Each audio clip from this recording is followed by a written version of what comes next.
Om Swastiastu. Dalam catatan Titiang hari ini, Titiang akan menjelaskan mengenai Sang Hyang Tiga Jnana.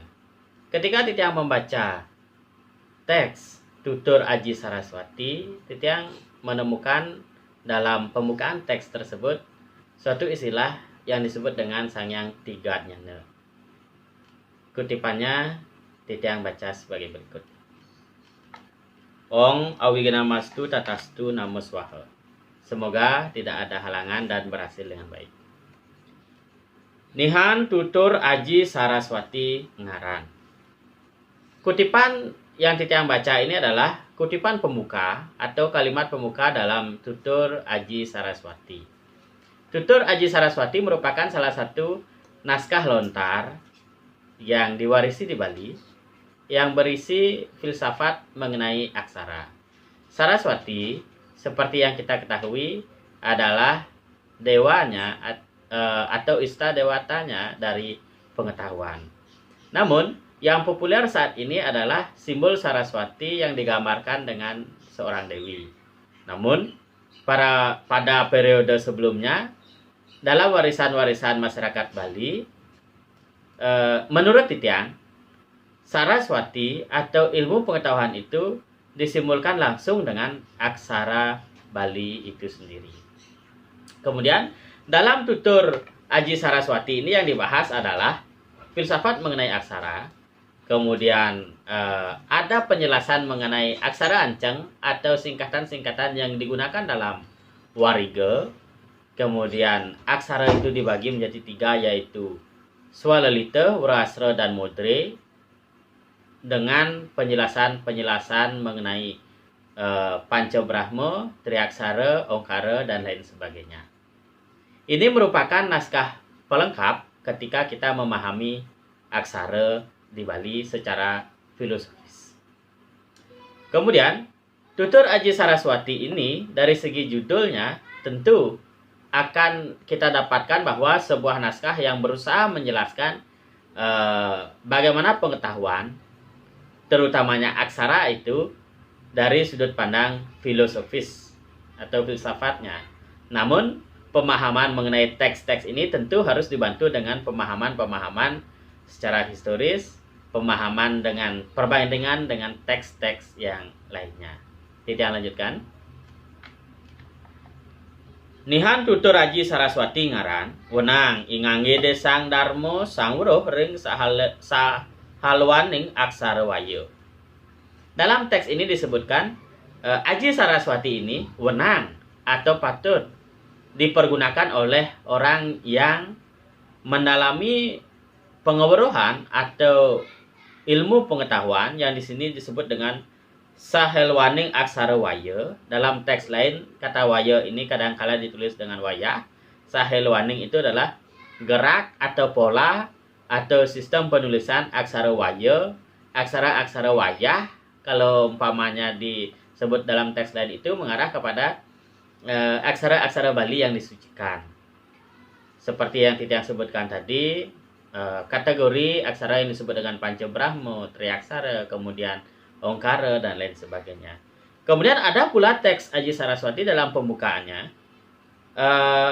Apabila merujuk pada teks ini yang Titiang kutip, wenang ingangge desang darmo sangwuruh ring sahelwaning aksara waya, patut digunakan oleh ia yang mengetahui aksara-aksara yang disucikan itu.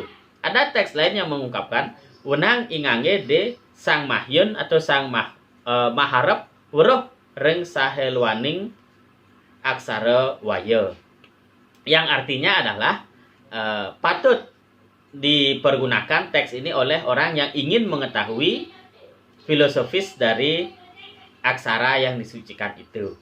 Ini sudah terjadi variasi atau perbedaan pengungkapan dalam judul yang sama, namun dalam naskah yang berbeda. Ini mencirikan bahwa penulisan-penulisan atau penyaduran atau penyalinan naskah-naskah lontar di Bali itu mengalami banyak variasi. Kita di sini tidak dapat membahas yang mana lebih dahulu atau yang mana menjadi sumber penulisannya, seperti itu. Itu memerlukan penelitian-penelitian yang mendalam, yang memerlukan banyak waktu dan konsentrasi penuh dalam penelitian yang bersifat filologis seperti itu. Oke, kita lanjutkan. Pratnya nering tatuo carita teke ring triwikrama. Ini patut sebagai pegangan secara filsafat bagi orang yang mendalami aksara suci itu, yang kemudian disebut pratnya ring tatuo carita, yang ingin tahu atau pandai mengenai tatuo carita, filsafat mengenai cerita. Cerita itu berarti ujaran atau tutur atau naskah-naskah lain atau ajaran-ajaran filsafat lain yang di Bali. Apabila ingin mengetahuinya itu, ini merupakan teks Saraswati ini, teks Aji Saraswati ini merupakan salah satu teks pembuka kita untuk memahami naskah-naskah lainnya. Yang tentunya penjelasan tersebut menurut teks Aji Saraswati ini. Kemudian dalam prakteknya di lapangan tentu kita tidak dapat mengesampingkan teks-teks lain yang kemungkinan lebih tua, lebih panjang, atau lebih mudah justru ditulis. Tatuo carita teke ring triwikrama. Kata triwikrama di sini ada pula yang menerjemahkan triwikrama itu adalah sebagai wujud perubahan-perubahan yang lain. Ada pula yang mengartikan bahwa triwikrama itu adalah 3 hal yang menyangkut wiraga, wirama, dan wirasa. Wiraga itu adalah gerak, wirama itu adalah intonasi, wirasa itu adalah penghayatan atau pemaknaan. Ada yang mengkaitkan triwikrama itu dengan 3 aspek tersebut, yaitu wiraga, wirama, dan wirasa. Karena dalam hal bersastra, filsafat atau pengetahuan yang dirangkai dalam naskah-naskah berupa tutur, naskah-naskah ditulis dalam lontar-lontar ini tidak dapat terlepas dari wiraga, wirama, dan wirasa itu. Drastinira sangyang tigatnyana. Itu merupakan yang bersumber dari yang disebut dalam teks ini adalah sangyang tigatnyana. Ya sangyang tiga ring mangkana.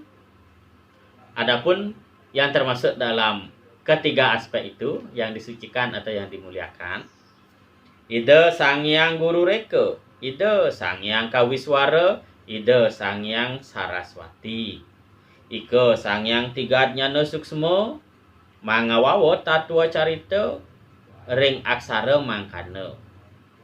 Sang tiga juga drastinira suksma makuta waya.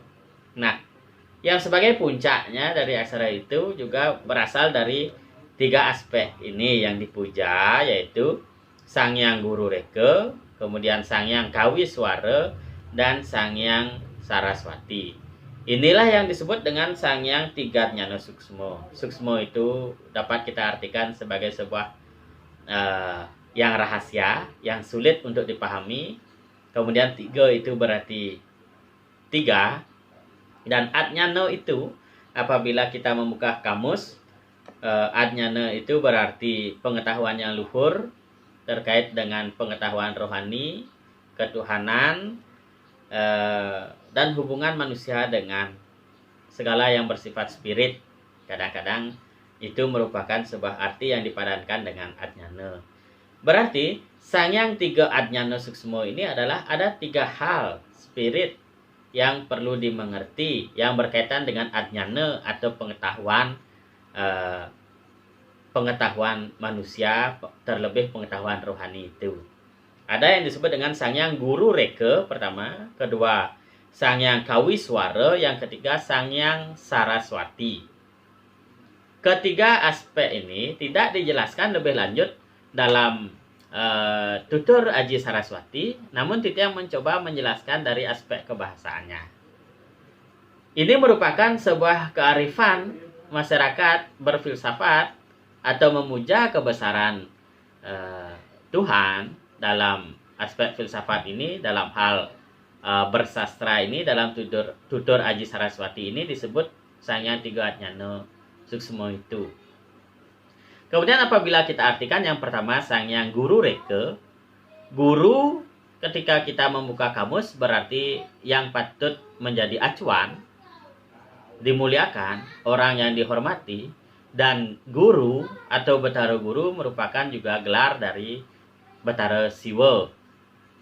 Kemudian reka yang berarti membentuk atau mencipta atau mengkonsep. Kemudian Sangyang Kawi Swara, Kawi itu berarti pencipta. Para pengarang yang kesehariannya mencipta hal-hal baru, pemujaannya biasanya adalah Sangyang Kawi Swara. Kemudian Sangyang Saraswati, Saraswati tentu berarti pengetahuan yang diujarkan atau yang telah dipaparkan. Sehingga hubungan dari ketiganya ini adalah Sangyang Guru Reka, berarti sebuah konsepsi atau yang dipuja selaku konseptor. Kemudian Kawi Swara adalah yang menerjemahkan konsep itu dalam bentuk ciptaan-ciptaan baru yang dibutuhkan. Kemudian Saraswati merupakan sebuah teori atau ilmu. Sehingga tiga hal ini dipuja dalam pembukaan tutur Aji Saraswati itu ketika Titiang berusaha menjelaskan dari arti bahasanya. Guru Reka, Kawi Swara, dan Saraswati itu adalah tiga hal, yaitu yang pertama adalah konsep, ide. Ketika seseorang melihat sekelilingnya, apapun yang ada di sekitarnya, kemudian muncullah konsep dalam pikirannya. Itu yang disebut dengan Guru Reka. Hasrat atau kemauan mencipta. Kemudian Kawi Swara, hasrat kemauan untuk mencipta itu yang berkaitan dengan ilmu pengetahuan baru itu dalam segala aspek, segala hal, baik itu dalam teks-teks lontar berjenis kanda, tutur, filsafat, ataupun mitologi, atau yang berkaitan dengan ekologi, teknologi sekalipun dalam ranah modern seperti sekarang. Pertama yang muncul adalah konsep.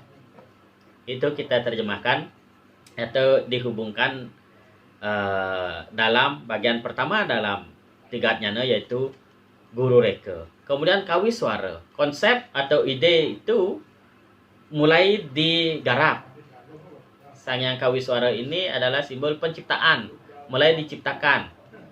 Barulah kemudian muncul sebuah teori, muncul sebuah pengetahuan yang patut disebarluaskan, yang tertulis atau diwarisi secara lisan, itu yang disebut dengan Sangyang Saraswati.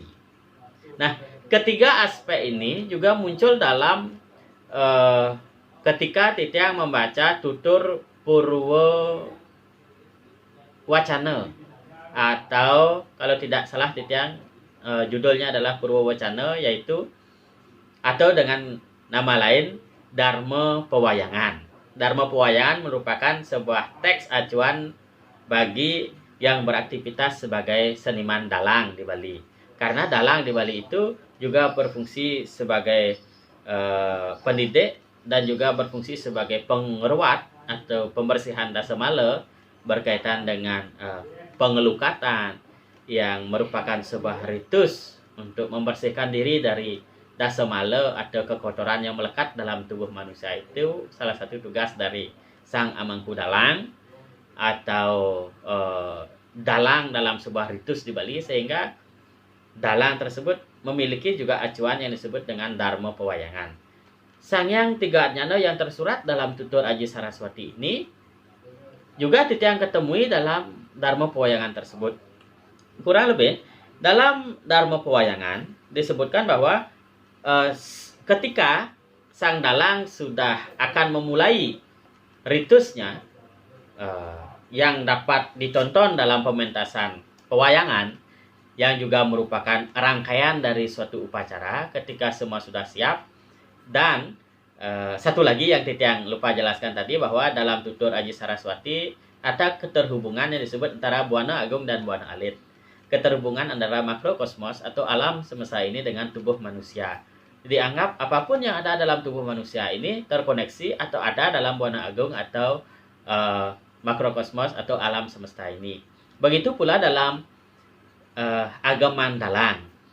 Semua yang dipentaskan dalam pakeliran atau semua yang dipentaskan dalam wayangnya, punakawannya, tualen, delem, merdah, kemudian sangut, kemudian yang menjadi wayang yang berada di sebelah kanan, wayang yang berada di sebelah kiri, termasuk kekayonan,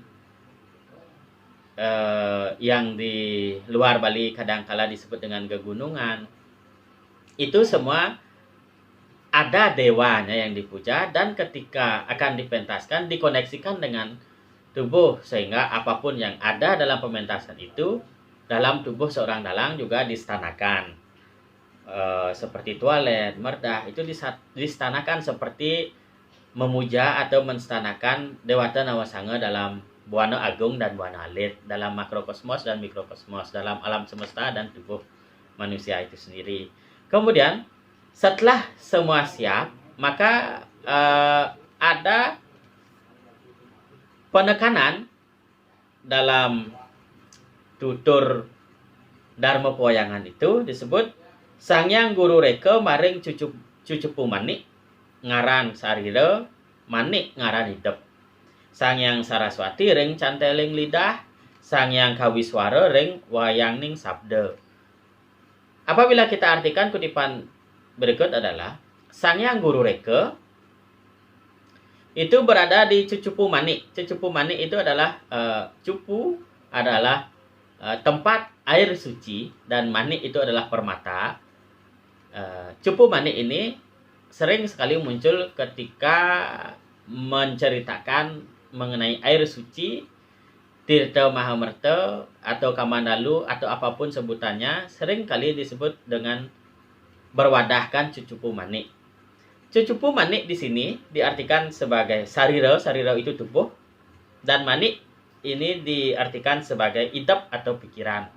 Ketika kita coba terjemahkan bahwa pengetahuan dalam diri ini dianggap sebagai air suci yang membersihkan atau Tirta Mahamerta. Stananya adalah dalam pikiran. Cucupu manik, manik yang berarti permata, permata yang berkilauan itu adalah, atau kristal itu adalah kristal pemikiran manusia. Kemudian di mana tempatnya, wadahnya adalah dalam tubuh kita sendiri. Tubuh ini diperumpamakan di sini seperti cecupu atau wadah air suci itu. Kemudian cucupu manik ini, manik yang berarti permata ini adalah pemikiran atau pengetahuan manusia. Karena setiap manusia yang mencari pengetahuan dan mengolah pengetahuan itu, keluarnya itu bagaikan Tirta Amerta yang menyejukkan atau air suci yang memberi kehidupan bagi semesta dan bagi tubuhnya sendiri, digunakan dalam kehidupan sehari-hari. Kemudian di sini disebut dengan Sangyang Saraswati ring canteling lidah. Canteling lidah itu ini titiang masih tanda tanya, apakah canteling lidah itu dalam akar lidah dari dalang atau berkaitan dengan cantel wayang ketika akan digerakkan. Nah, kita coba artikan saja dulu di sini canteling lidah ini pangkal lidah dari seorang dalang. Nah, sehingga sudah kita dapatkan dua. Sangyang Guru Reka distanakan dalam idap atau pikiran dengan simbol Tirta Mahamerta yang kita jelaskan tadi. Kemudian Sangyang Saraswati ring canteling lidah di pangkal lidah ini, karena di lidah ini adalah sumber suara, sumber dari ujaran apa yang diucapkan yang sangat identik dengan Saraswati, sehingga Sangyang Saraswati ini dikatakan berstana dalam canteling lidah. Kemudian Sangyang Kawiswara ring wayangning sabda. Ini titian juga belum jelas dalam arti ini, mohon dibantu apabila ada yang lebih mendalami. Titian artikan saja di sini dulu secara sederhana bahwa Sangyang Kawiswara ini distanakan dalam suara dari wayang itu yang akan tampil atau yang akan pentas. Sabda itu berarti suara. Sehingga Kawiswara ini diletakkan kepada cerita yang sudah berjalan atau pementasan yang sudah hadir. Kemudian Saraswati ini berada di ujaran dan Sangyang Guru Reka ini berada di pikiran. Sehingga penjelasan ini ketika disambungkan dengan Sangyang Tiga Jnana yang ada dalam tutur Aji Saraswati ini menjadi suatu yang berhubungan seperti yang jelaskan tadi menurut Titiang. guru reka merupakan sebuah ide atau gagasan yang lahir dari olahan pikiran kita. Kemudian Saraswati adalah suatu teori atau ilmu yang sudah dipaparkan, dan Kawiswara itu adalah gagasan ketika mulai diolah dan diciptakan menjadi hal-hal baru yang membantu kita sebagai manusia.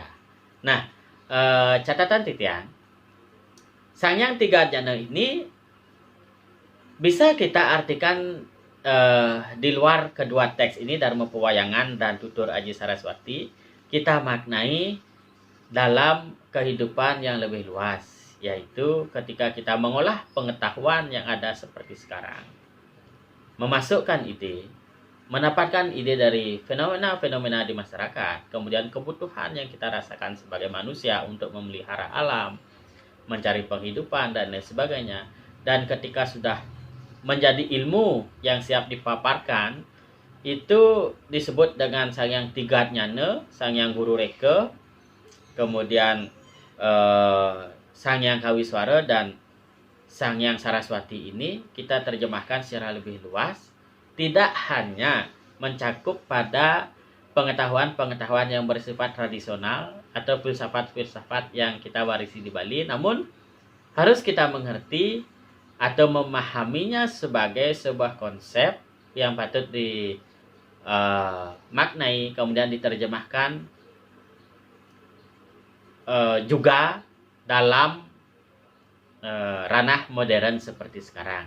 Pengetahuan yang terus berkembang, kita tidak boleh menutup diri dengan pengetahuan yang hadir, perkembangan teknologi yang hadir, sehingga pengetahuan-pengetahuan tradisional seperti ini juga membantu memberikan kita pemahaman untuk mencoba mengerti apa yang sedang terjadi dalam fenomena pengetahuan seperti sekarang. Ini demikian penjelasan singkat titiang, semoga bermanfaat. Om Santi Santi.